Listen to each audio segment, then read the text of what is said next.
Hello everybody, SeKo Starcraft here, bringing you a super long game. First game I've ever got with Avilo, the infamous turtle terran. Against some zerg guy, who knows?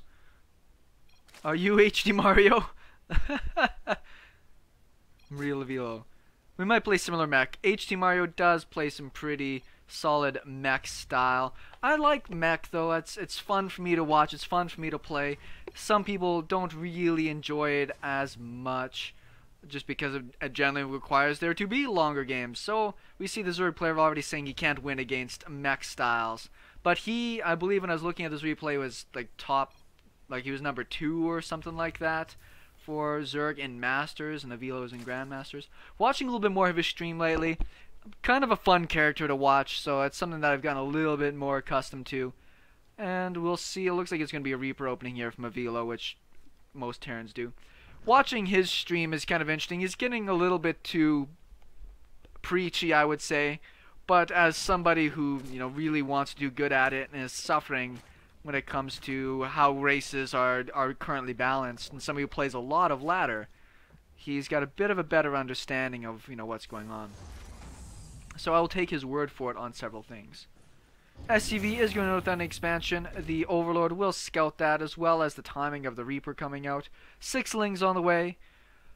I've seen a lot more Zerg players liking to get out the extra amount of lings earlier on, just to make sure nothing silly happens. But as we can see, we only have the 1 Reaper coming out from Avilo. He's actually got quite a few hits on that Reaper, but it should get away, no problem. Queen's about to pop, the Zerg player will be fine. Generally, you'll see Zerg players take 2 of those guys, Zerglings, and run them across the map to try to at least get a slowdown on this. Really fast 2 factory here. I'm kind of thinking this might be a blue flame. They get one with the reactor, one with the tech lab, get that blue flame going, move across at 10, 12 Hellions, and then just, kick the hell out of everything. But if our Zerg player here knows it's going to be mech, sometimes early game roaches is a great way to keep your Terran buddy stuck at home. Command center about to finish up. Reaper, still seeing what's going on. Tried to get the creep tumor, but there's just too much pressure there. So he will have to try and get out of here. Speed will be done in just a moment. This Reaper may end up dying, but he's going to try to make a run for it. It should be alright. Just droning up on this side. We do have a fast tech lab on one of these. Reactor already finished on the other. So very straightforward. There are Overlords in position to go for a run. This one will not be able to scoot in. This one, however, may make the slow trek across. Blue flame? Doesn't have the gas for it at the moment. There's the gas. We'll wait for the minerals to pop up and see if that is blue flame. Third base finished up here. Oh no, it's tanks. I was sure this was going to be the super awesome and effective blue flame push. Still might get blue flame here soon, but a tank is going to be a little bit more certain of him surviving anything crappy happening. And a really fast armory on this side. A really good way for a Zerg player to deal with this mech style is go for an earlier Mutalisk play that allows you to just kind of really rush out things that are going to be able to keep the Terran at home. And when you have out enough mutas, it's very difficult to push out, even with a couple of Thors, because you can magic box that and all of a sudden you're unhappy. Third commands are on the way. Starport. Command centers, kind of in a funky spot. Zerg player obviously sees this. I'm surprised he didn't just move the barracks over to maybe get that high ground vision, but he is using it to build more add-ons. I know that Avilo loves mixing in his blue flame drops with Hellbats as part of this composition.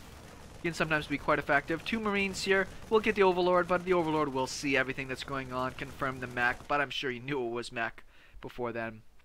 The only times you'll see Avilo go right into some sort of bio play, as if he's forced into that in some way. Generally, if he's got a choice, it's going to be mech.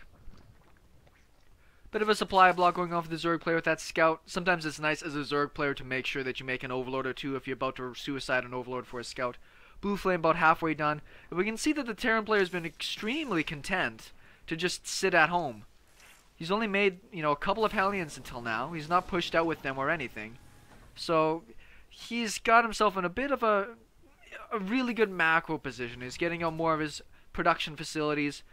He's got his command centers done. And now he's going to have the Blue Flame Hellbats going for the double Blue Flame Hellbat drop. Did not get this Overlord here though, so it might scout that this is coming.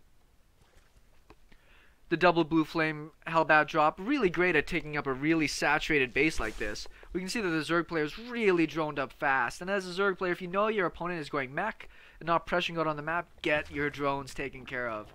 Look how well saturated this guy is. Spire is on the way, but he focused more on getting out tons and tons of economy rather than upgrades and more tech.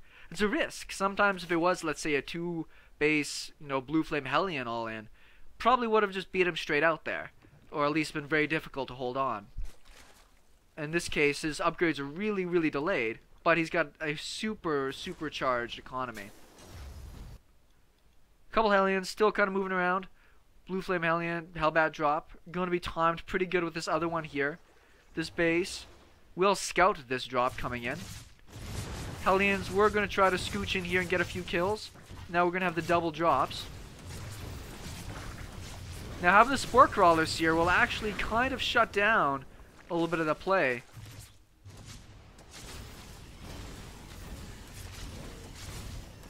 This is focusing down the drones. It's very important. There's a very short range on your Hellbats. So you have to be very good. Oh, Roach is getting a little tangled up there. Might maybe get the Queen. Nope, not quite. And the last drop is just kind of hiding over to one side. So let's see what damage he got in. 13 kills. It's something. It's not super ridiculous. Oh, he would have gotten so lucky if he was paying attention to those Hellbats he just dropped. Too bad. Spore Crawlers are a nice little addition to have in here. Might actually even pick off that medevac. So even this distraction didn't quite work out. One more drop going in here. I think that, Avilo's trying to save his medevacs in doing this. It probably would have been more effective just to go for the bigger drop. Risk losing the medevac to get more damage in. Mutalisks are out now, so the drop play is going to be somewhat limited. But back at home, getting his wall-offs, extra missile turrets, in good positions. We'll probably see him start throwing down more. But this has allowed Avilo to actually kind of tie up the economy a bit better here. So he's actually in a pretty good spot. Needs a little bit more saturation maybe on this base. Mutas dive in there, but get a little beat up in that exchange. Managed to get one of the missile turrets, but not too much else. We do have the range upgrade going on here. We'll likely see a Swarmhost transition, just because that's the standard way to deal with mech. Going for a mass roach play can work. It's just you've got to really pay attention to whether or not you can catch somebody unsieged. There's enough missile turrets here they'll probably discourage. Ooh, he actually does sneak out a Hellbat drop. Enough missile turrets might discourage the Mutalisks. Muta's a little bit too expensive to just throw away on missile turrets. Ooh, was there a mine over here? There it is. Got and kill.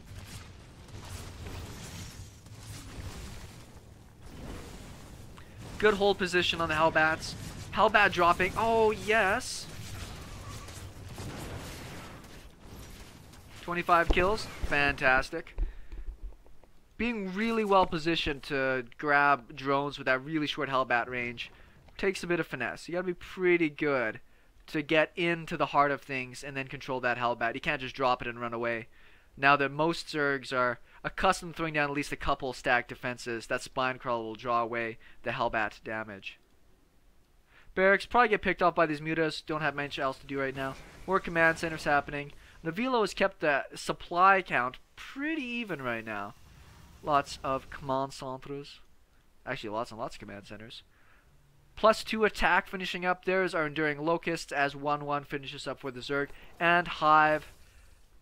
Avilo did a pretty good job there. I thought the Zerg player with that mass drone up at the beginning was going to be able to do a bit better of a job of being able to keep the Terran player a little bit, consumed. These medevacs should probably just head home now. The mutas are definitely going to be swinging down to try to grab them up. 11 Swarmhosts being made along with 2-2.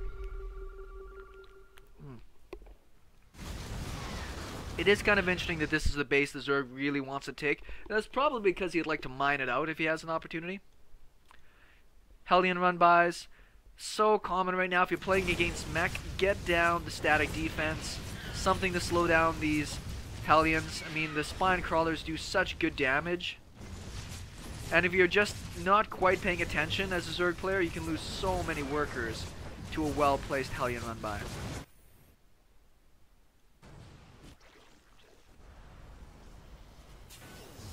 Might be seeing some planetaries heading down here at the major choke points.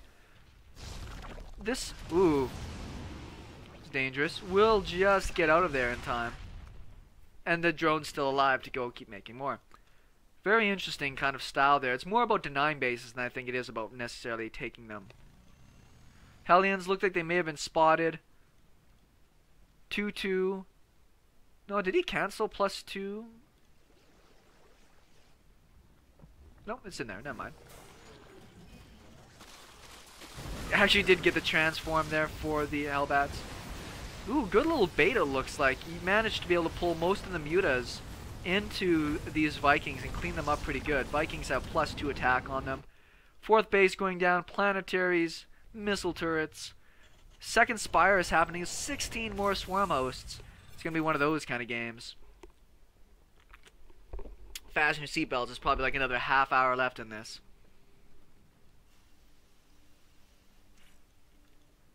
More Hellions heading out for the run-by. Locusts are on the prowl. 2-2 is finished. This tank probably going to get toasted. Might just get out of there with his life if these Locusts... No. Too much damage. So the Hellions are running past. Well, some of them took a better route than others. I'm a big fan of the mass Swarmhost style. I like it to be able to control multiple different angles. The creep spread from AkaRi here is really, really good. Not a lot of creep tumors. I like having queens always running around at the front.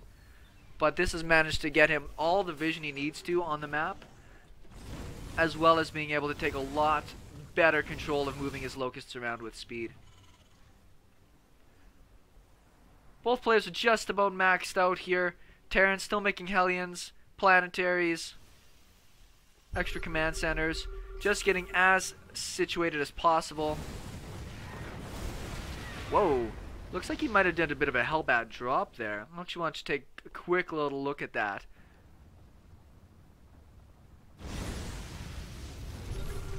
I wonder if it's worth it to convert over or not. Or if the Hellions themselves would have did more. Almost got a couple, but this base is in a lot of trouble here. He's going to have to get down. He's got the Ravens on the way. How many starports does he have? He's got 3, at least, so that's not too bad. Lots of damage here coming out from those so quick. Does have most of his Swarmhosts on one side from the look of it. I think it would be very effective to attack on 2 different sides. Maybe put 10 on one side and the rest on the other. One will really keep the Terran army stuck on one side. It will just save the command center. And I know that Avilo strategy is usually try to get lots of Ravens and then go for big Seeker missile drops on everything.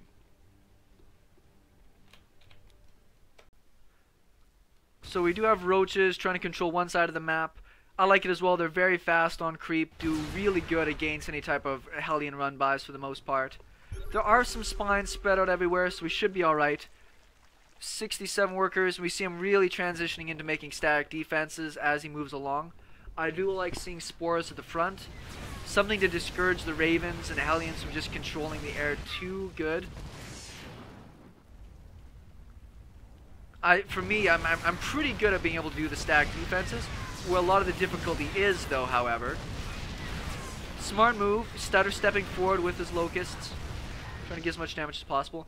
I was about to say where I kind of struggle is replenishing workers while making static D. You see the Zerg with this much money, you can take an entire mineral lines of drones, run down spines and spores up one side, remake them, take more bases, and just use that to be able to mine mine more of the map out so that the Terran can't get there later. These late games usually turn into the Terran eventually clawing into one of these central maps, and then using that to eventually starve the Zerg player out. These games sometimes end with crazy plays. A lot of the times they end with who can just outlast the other player. Tank drop. Killed a gas of all things. That's kind of funny. That's really strange. Maybe he's using that to be able to snipe down buildings a bit faster. He is trying to focus down the hatch here. He might actually get pretty close to it. There's no more air units here to really guard against this. More Hellions ready to move. Avilo's not been able to deal with the creep at all this game. What I would like to see the Zerg player do is actually run the Locusts by into the tank line. That's what I really like doing if I got big Swarmhost numbers with Locusts, is that the point defense drones will, you know, keep the Locusts at bay, but the tank splash will do tons more damage to things if you run it past. 3-3 is on the way for the Zerg player. Terran right now, +2 armor, +3 attack, I believe is finished. Yes, it is. Starting to clean out a little bit of creep tumors now. But he is focused on getting a lot of planetaries down, so he doesn't really have as many orbitals just yet. So the Zerg player is kind of stagnating right now. I mean, he's got this one area of the map covered. It's nice to spread out these Swarmhosts a bit so that Seeker missiles don't just totally own them.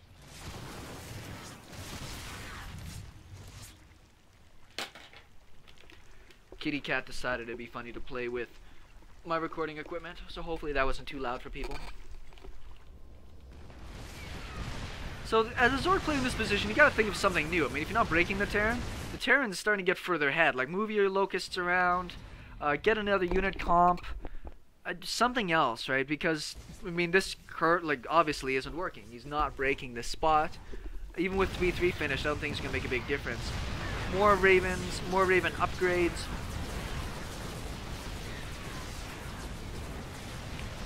Well, he did blow through all the energy on the Ravens, but I mean, that's just a matter of time.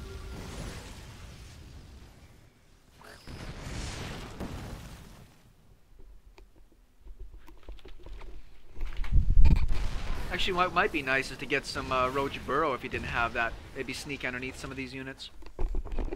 Tanks are in good position. Like, I like where Avilo is at right now. I mean, he's starting to build up his bank. He's getting a stronger unit comp.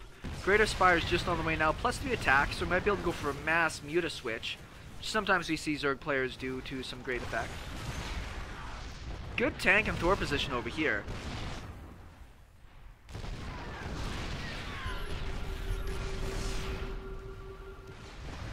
So these Locusts are going to have to knock down these rocks. See, this is the opportunity that Avilo is looking for.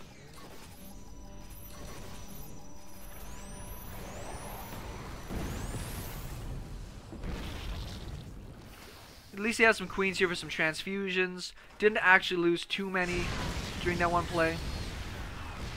A big roach pile might have actually been able to break through here, but our Zerg player is kind of maxed out right now. He's now finally transitioning his Locust. Oh no, is he? I thought he was just about to suicide all of his units. He's gonna have to pick up and remove, I think, now. Yeah. This could be a pretty effective attack. Should be just attacking anything he can right now, though. Yeah, there he goes. Might as well just do damage. Every damage piece that you can get in is good. It's all good. This is where those Spore Crawlers come in big handy. She cost a couple secret missiles there. That was pretty good. Such a huge bank, right? Just get out more stat defenses everywhere. Helps slow things down just a little bit. This base has got tons and tons of resources at it still. At least the Zerg is taking the gas on this. Gas, so important to both sides of this. We can see that the Terran player got a pretty good bank. But all these units are very gas intensive. Yes, moving into Hellions and Hellbats does support things later on.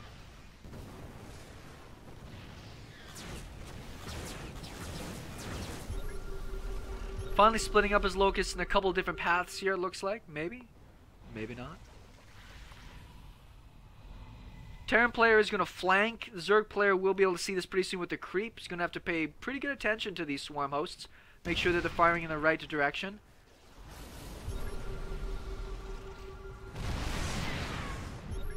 Point defense drones are going to go down here. This is a great position to use with the tank line because as the locusts come around the bend, they really bunch up. The tanks get in really great damage.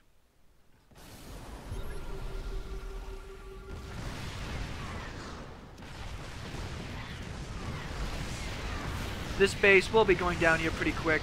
Not much that we can do about it. 9 broodlords, but I don't know if that's really going to help.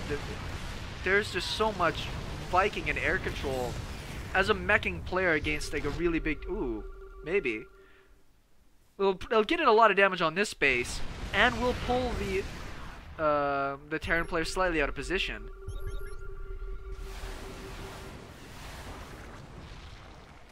But now it's just a matter of time. We'll throw down a bunch of point defense drones just to make sure he can survive.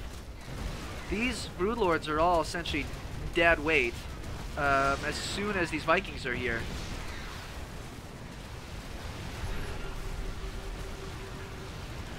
So it's a big investment. I mean, yeah, he's got 10,000, 9,000. Pretty big investment. Almost gets down that last building though. He's taking this base. Still would like to see more stacked defenses in place. The Zerg player is down. He lost 50 supply in that. There he goes, Ultralist. We'll say he's got to be remaxing into something. He's got lots and lots of larvae ready to be able to make whatever he wants.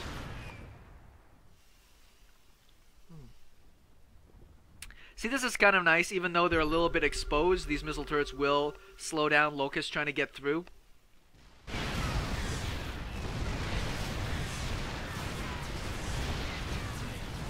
So many point defense drones, you're not going to break this. You're better off running your locusts past and getting more damage in that way. Just slow leapfrogging forward, making progress as he goes. Getting one secret missile off. Should be some splitting.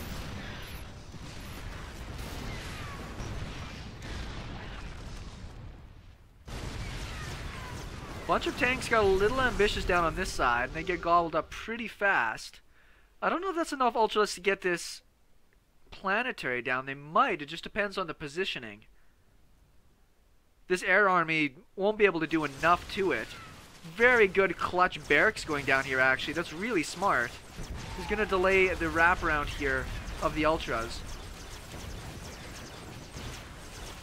Vikings are all being landed. It's a bit of a risk. He is not getting behind the planetary, though. He's trying to run his Ultralisks to the other side. Once again, another pretty huge investment from the Zerg, but he's still at 10,000, 10,000. Oh man. That Ultralist might as well have just have died. He's got so little hit points left. Be quicker just to make a new one. So the Zerg player is doing just about everything he can to try to break through here. But really hasn't got too much accomplished.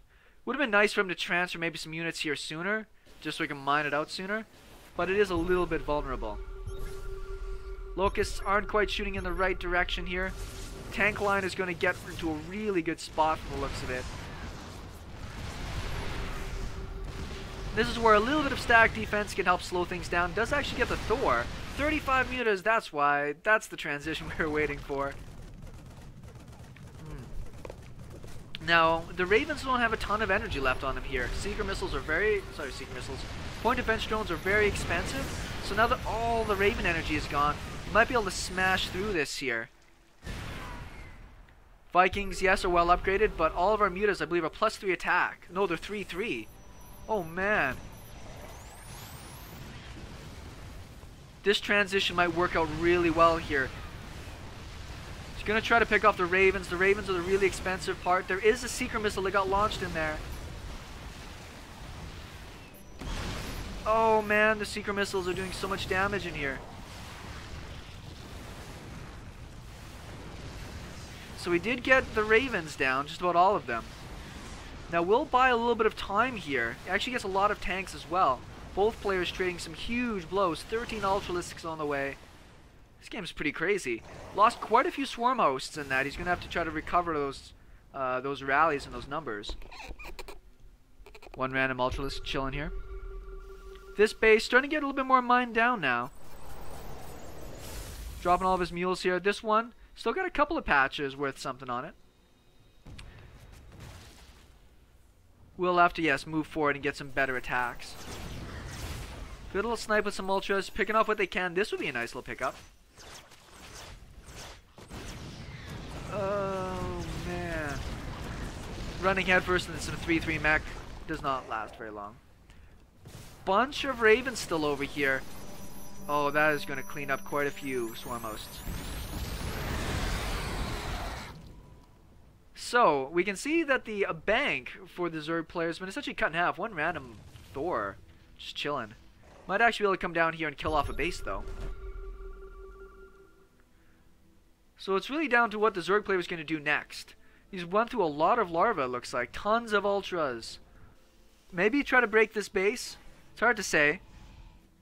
This one Thor might actually be able to clean this up. Actually getting quite a bit of damage here in on this planetary. Ultra is getting pretty clumped up in here. The Terran mech is on the way. He's got a clock to kill this thing off. He will get it. Run underneath the Vikings. Oh, almost got the really great pull of all those Seekers. We'll lose a bunch of the Ultralisks here. Now it might get somewhat base tradey. Terran player's got a pretty sick army. His Zerg player has blown through so much of his bank on very expensive units. This base may end up going down, but the Zerg player is going to be mined out in so many spots, including most of his gas. Losing this base was actually really bad for him. There he is making another one. Should save the workers. He's paying attention. Did lose this base over here as well. Lots of extra command centers ready to move over. Oh, another big muta switch. Oh, it did get off. Big hit there. He's gonna have to let those heal up. Ooh, Raven switch. Raven Banshee switch. I wasn't even paying attention to that. I don't think there's detection anywhere. Otherwise, these we picked off so easy. Where's your detection, good sir? You have... you actually have anti-air sitting around now.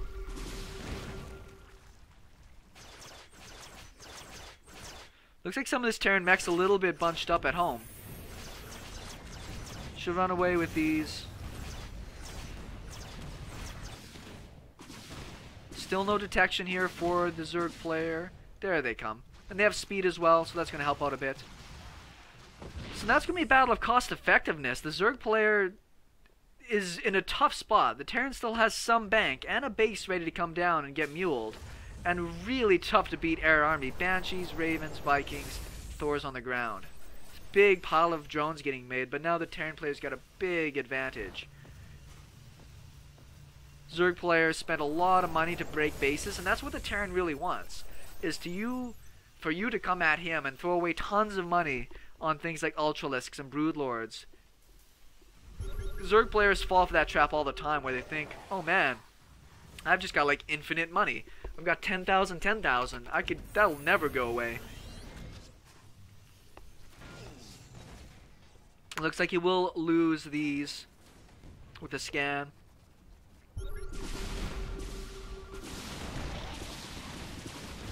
Which is unfortunate. Those are his free units. I mean, there's still not a huge fleet of mutas. This actually be better to attack with a bunch of lings than it would be anything else. Too many missile turrets in play. I wouldn't think you'd want to tangle with this too much. God, and there's a Thor in here too. Oh, this is so expensive. Bad move, I think, for the Zerg player who's about to essentially lose everything else. Well, he managed to get one more big fleet of Ultras. Seeker missiles might be able to do a pretty good job against this. Well, I did cast a lot of duds, but look at all the energy on those Ravens there. Man, I love the Raven late game comp. It works so well. With Banshees overhead, 3+3 weapon and improve Banshees. I'm about to sneeze, so pardon me while I try to cast while not sneeze. The struggles I have. Pretty sure the Zerg player is about to die, or at least die fairly soon. I don't know what he's going to do about this army. He's running out of money. Terran player can go and take another base pretty much with ease now if he wants to. And once again, just some zerglings might have done a better job down here, taking care of some of this stuff.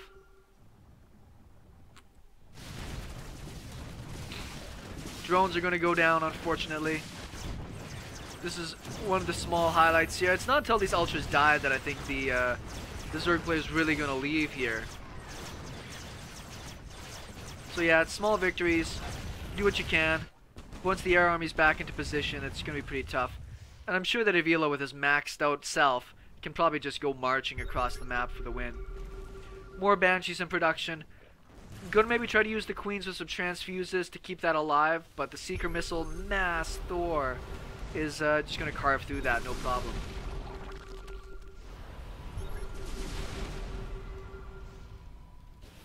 There are quite a few Queens in here, but there's just so much DPS in the Thors that I don't think that's gonna really happen. There we go, just a handful of Lings. Enough to just be a bit of a bugger. Some random units just patrolling around here from the looks of it. And it looks like this is going to be the final fight.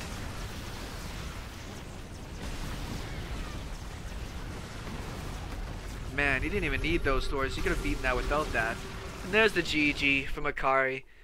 Fun game, long game, shows just what you can do as a Terran player. With even being looks like it's so far behind when it comes to resources. Just cost effectiveness rules. And I want to just look at the overall spending. Let's look at Lost.